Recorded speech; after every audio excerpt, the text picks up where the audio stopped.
Assalamualaikum warahmatullahi wabarakatuh.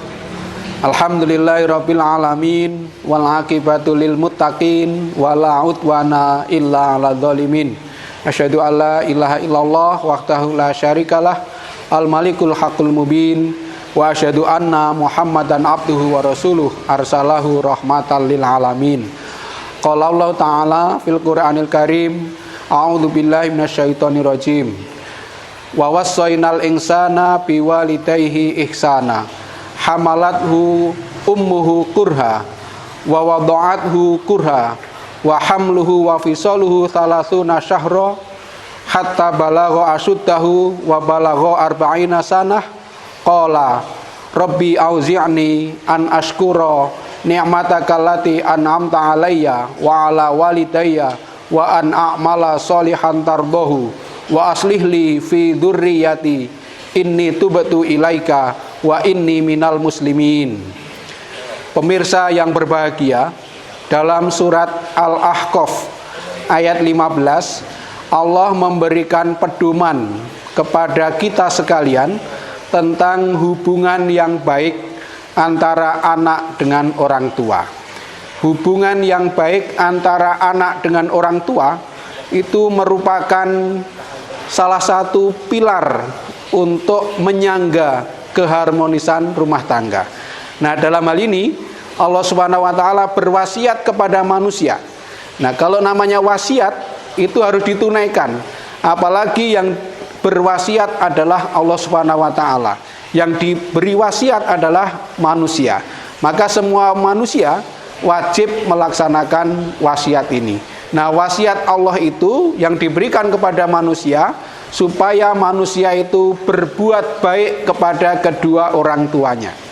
Nah, berbuat baik kepada kedua orang tua itu tidak bersyarat. Artinya siapapun manusia itu wajib berbuat baik kepada kedua orang tua. Apakah orang tuanya baik atau orang tuanya tidak baik, tetapi sebagai anak wajib berbuat baik kepada kedua orang tua.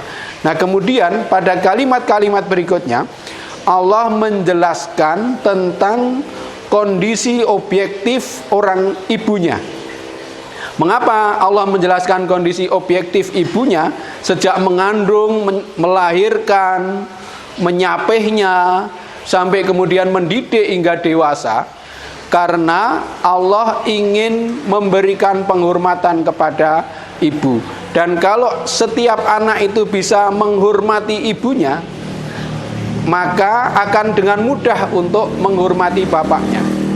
Jadi dengan ditunjukkan keadaan objektif ibunya, itu setiap manusia dituntun untuk memiliki kepekaan rasanya, pentingnya berbakti kepada sang ibu.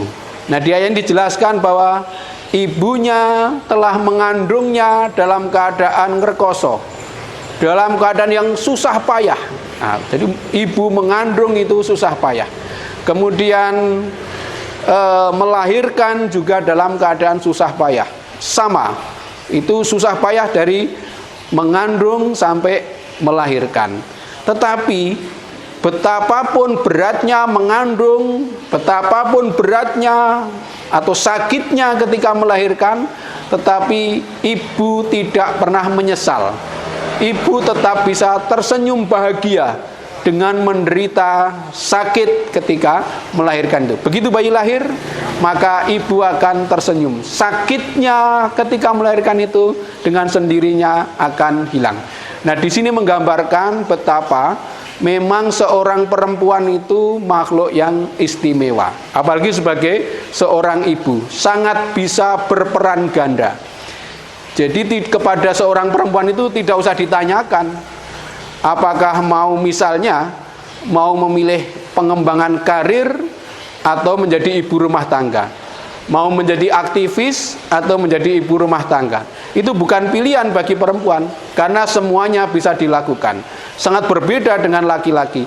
Laki-laki itu biasanya fokus pada urusan tertentu. Sebagai gambaran yang sering diceritakan oleh para ibu membandingkan dengan para suami, misalnya Kalau seorang perempuan, seorang ibu itu sakit, dia masih memikirkan bagaimana memasak makanan, bagaimana mengadakan makanan untuk hari itu. Berbeda kalau yang sakit laki-laki. Kalau yang sakit laki-laki, ya sudah, menikmati sakitnya saja. Tapi perempuan itu tidak. Perempuan itu mau bepergian 3 hari, itu harus menyiapkan bekal untuk keluarganya selama 3 hari. Kalau laki-laki itu pergi, tinggal pergi saja. Jadi bagi seorang ibu, berperan ganda itu sudah biasa, dan itu luar biasa. Maka kita sebagai manusia dituntut kepekaannya untuk merasa perlu menghormati kepada ibu itu.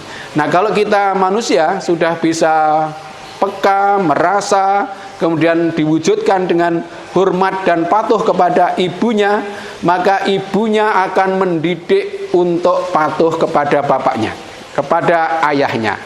Nah, sehingga yang ditulis di dalam Al-Quran itu kebanyakan ditekankan tentang betapa ngrekosonya seorang ibu. Karena ibu kemudian mendidik anaknya untuk hormat kepada bapaknya. Nah, dengan demikian, dengan dilatih hormat kepada ibu, maka otomatis setiap anak akan hormat kepada kedua orang tua. Nah, kemudian ibu pula yang memberikan landasan pendidikan selama untuk menjadi dewasa. Bahkan di sebelumnya, sebelum mendidik menjadi dewasa itu dari mengandung sampai menyapih itu 30 bulan. Menyusui itu sekitar 2 tahun. Maka di sini secara ilmu ada pandangan bahwa usia minimal kandungan itu 6 bulan. Jadi kalau seorang ibu mengandung selama 6 bulan kemudian melahirkan, itu sudah dimungkinkan untuk hidup. Jadi dalam waktu 30 bulan itu adalah dari masa mengandung, kemudian melahirkan, menyusui sampai menyapihnya. Nah, kemudian sang ibu mendidik anaknya, membekali ilmu, membekali didikan, adab, sehingga menjadi anak yang dewasa. Nah, kemudian setelah dewasa sampai usia 40 tahun. Nah, di sini Al-Quran menarik, menggunakan ukuran usia 40 tahun. Nabi Muhammad itu juga diwisuda menjadi Rasul pada usia 40 tahun. Mengapa 40 tahun? Karena 40 tahun itu orang yang sudah mengalami berbagai macam model hidup. Hidup yang baik juga sudah pernah, hidup yang kurang baik juga mungkin pernah dilalui. Nah, sehingga orang sudah berusia 40 tahun itu tinggal memilih mau meneruskan kebaikan-kebaikannya atau mau meneruskan yang tidak baik. Maka kalau ada orang usianya sudah 40 tahun belum cenderung kepada kebaikan, itu tandanya dia sulit untuk menjadi orang yang baik. Maka orang itu, anak itu kalau sudah usia 40 tahun kemudian memunculkan kesadaran-kesadaran 5 hal yang diwujudkan dinyatakan dalam bentuk doa. Robbi auzi'ni an ashkura ni'matakallati an'amta alayya wa ala walidayya wa an a'mala sholihan tardahu wa aslih li fi dzurriyyati inni tubtu ilaika wa inni minal muslimin. Maka orang yang sudah 40 tahun itu punya kesadaran.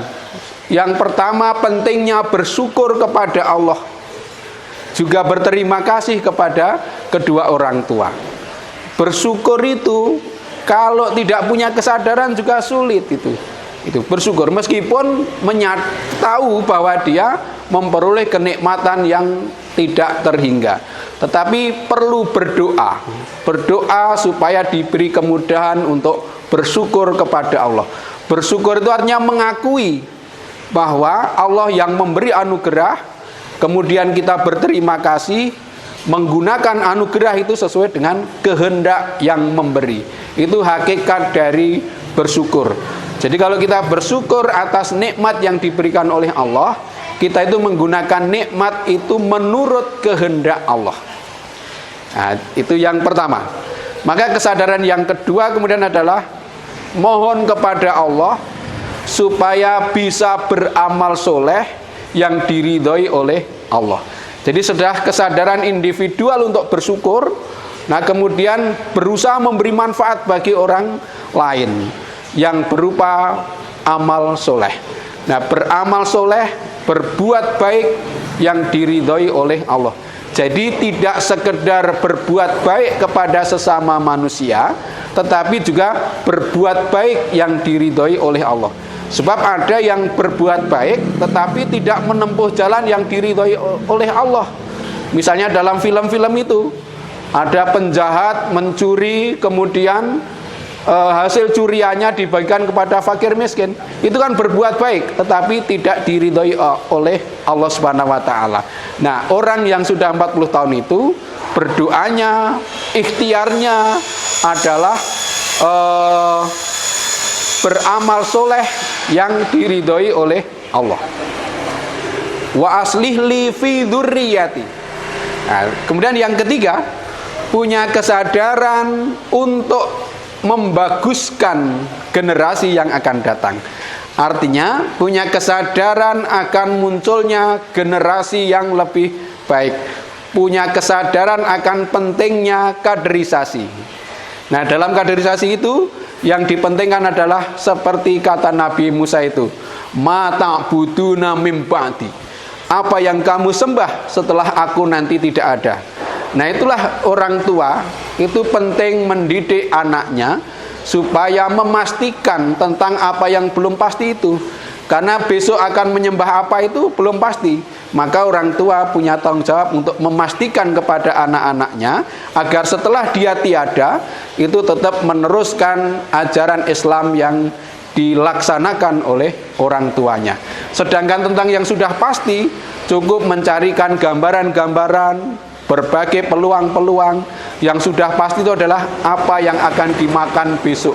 Mata kuluna mimbati. Apa yang kamu makan besok itu sudah dijamin oleh Allah.